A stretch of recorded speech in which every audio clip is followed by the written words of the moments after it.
The automotive world has recently been filled with unexpected drama, and it centers around an unusual situation involving Mat Armstrong and mate Rimac. What started as a technical challenge quickly turned into a much bigger story that now involves questions about power, control, and independence in the car industry. Armstrong, a popular YouTuber known for rebuilding damaged cars, took on the difficult task of repairing a Bugatti Chiron, one of the most advanced and expensive cars in the world. During this process, he managed to do something that many believed was impossible outside of a factory setting. Shortly after his success became widely known, mate Rimac released a video inviting people to visit Bugatti's facilities and see how their cars are made. On the surface, this invitation looked like a simple promotional message, but the timing made people curious. Many viewers began to wonder if this was more than just marketing. Was it a response to Armstrong's achievement? Was it a subtle way to change the narrative? These questions quickly spread across social media, turning a simple factory tour invitation into a topic of deep discussion. The situation became even more interesting because it was not just about one car or one repair. Instead, it started to represent something much larger about how knowledge and power are shared in the modern automotive world. To understand why this situation matters so much, it is important to look closely at what Mat Armstrong actually accomplished. Rebuilding a hypercar like the Bugatti Chiron is not a normal task. These cars are designed with extreme precision, and manufacturers often claim that only their trained teams can safely perform major repairs. Armstrong, however, challenged this idea by working in his own garage using tools and methods available to independent mechanics. Step by step, he documented his progress, showing viewers that complex tasks could be completed with careful planning and patience.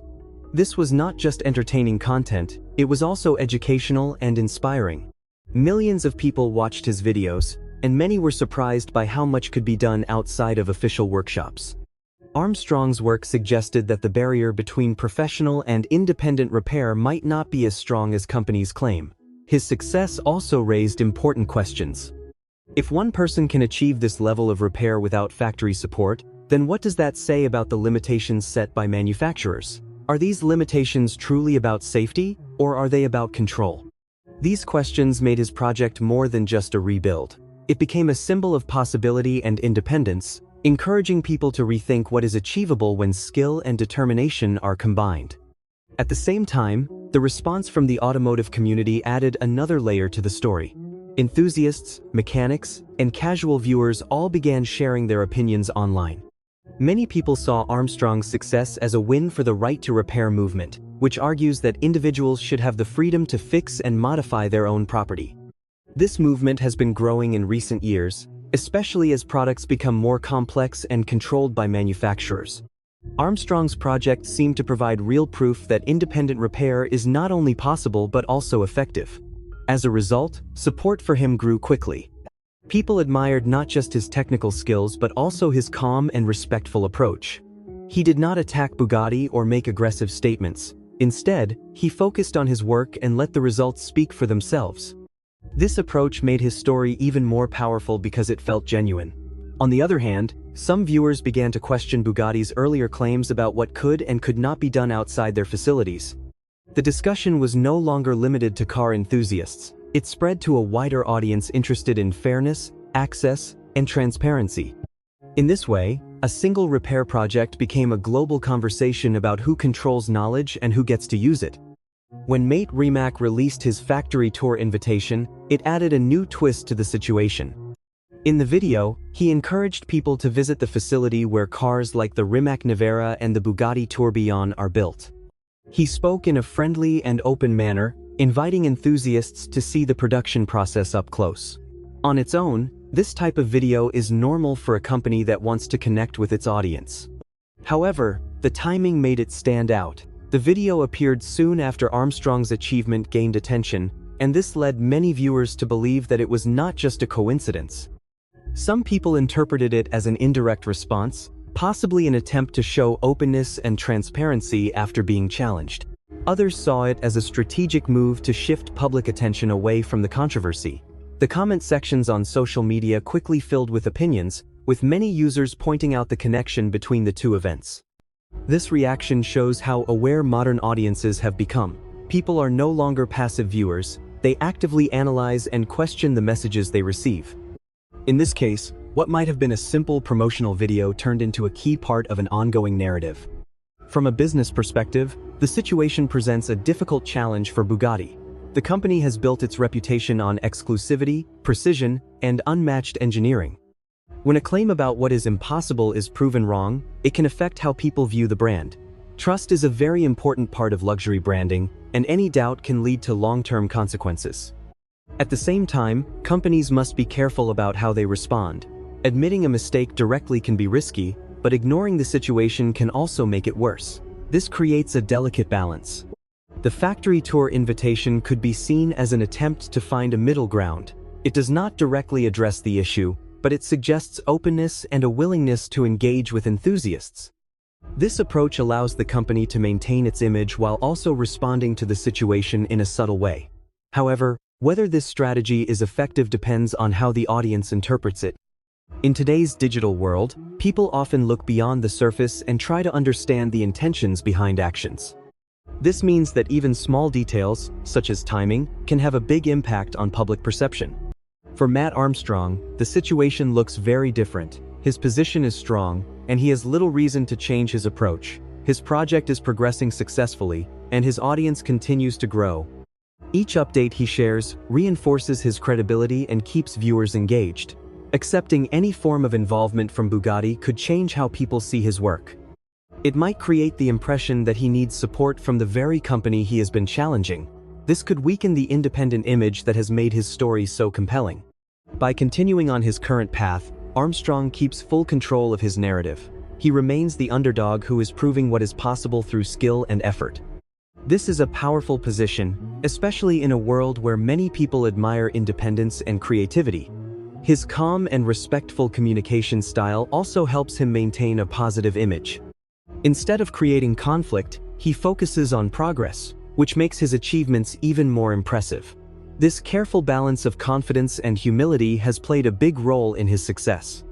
Another important aspect of this story is how it highlights the changing relationship between companies and consumers. In the past, manufacturers had more control over information and access. Today, platforms like YouTube allow individuals to share knowledge and reach large audiences. This shift has made it easier for independent creators to challenge established ideas and offer alternative perspectives. Armstrong's project is a clear example of this change. By documenting his work in detail, he has created a valuable resource that others can learn from. This openness contrasts with the more controlled approach often seen in traditional manufacturing. As a result, viewers are able to compare both sides and form their own opinions. This increased transparency can lead to greater accountability, as companies must be more careful about the claims they make. It also encourages innovation, as more people feel empowered to experiment and explore new ideas. In this way, the story is not just about one person or one company. It reflects a broader shift in how knowledge is shared and how authority is challenged in the modern world. As the situation continues to develop, one question remains at the center of the discussion: what happens next? Will Bugatti take further steps to address the issue directly, or will they continue with subtle strategies like the factory tour invitation? And will Mat Armstrong maintain his independent path, or will there be some form of interaction between the two sides? While it is impossible to predict the future, one thing is clear. The story has already made a lasting impact. It has sparked conversations about repair rights, corporate control, and the power of individual effort. It has also shown how quickly narratives can evolve in the digital age, where audiences are highly engaged and quick to react. Regardless of the outcome, this situation will likely be remembered as an important moment in the automotive world. It demonstrates that even in an industry defined by advanced technology and high costs, determination and creativity can still challenge established limits. And in doing so, it reminds us that progress often comes from those who are willing to question what others accept as impossible. This moment has done much more than create online drama. It has opened the door to deeper conversations about repair rights, corporate control, and the growing influence of individual effort in highly specialized industries. For many years, large manufacturers have controlled not just how products are made, but also how they are repaired and maintained. In the case of hypercars like the Bugatti Chiron, this control is even stronger because of the extreme engineering and exclusivity involved. However, when someone like Mat Armstrong successfully works on such a complex machine outside of official systems, it challenges long-standing assumptions. It makes people question whether restrictions on repair are always necessary, or if they sometimes exist to protect business interests. This is why the right to repair movement has found new energy through this situation. Supporters believe that if individuals own a product, they should have the freedom to fix it, modify it, and understand how it works without facing unnecessary barriers. Armstrong's work has become a real-world example that supports this idea, showing that knowledge and skill can sometimes replace expensive and exclusive systems.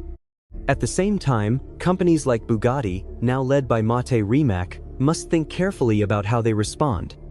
They need to protect safety, quality, and brand reputation, but they also face increasing pressure to be more open and transparent. This balance is not easy, and it reflects a larger shift happening across many industries where consumers are demanding more control over the products they own. Another important part of this situation is how it shows the speed at which narratives can change in the digital age. In the past, companies had much more control over their public image because communication channels were limited. Today, platforms like YouTube allow creators to share their work instantly with millions of viewers around the world.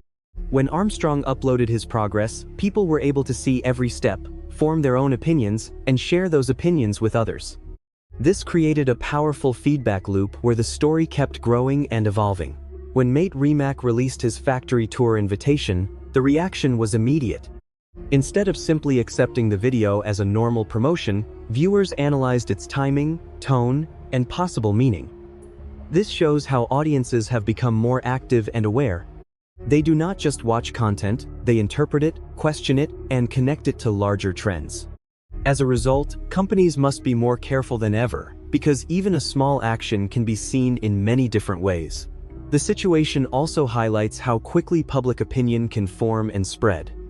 Within hours, discussions appeared across social media, forums, and comment sections, each adding new ideas and perspectives. This rapid exchange of information makes it harder for any single narrative to dominate. Instead, multiple viewpoints exist at the same time, creating a more complex and dynamic conversation. For both individuals and companies, this environment requires adaptability, honesty, and a willingness to engage with audiences in a meaningful way. Beyond the immediate reactions, this story is likely to have a lasting impact on how people think about innovation and progress. It demonstrates that even in industries defined by advanced technology and high costs, creativity and determination can still make a difference. The automotive world often feels closed off, especially at the highest levels where only a few companies operate. Cars like the Bugatti Tourbillon or the Rimac Nevera represent years of research, huge investments, and highly specialized knowledge. Because of this, many people assume that only official teams can fully understand or work on them. Armstrong's project challenges this belief by showing that learning, experimentation, and persistence can open doors that seem closed. This does not mean that manufacturers are not important or that their expertise can be easily replaced. Instead, it highlights the idea that knowledge is not limited to one group.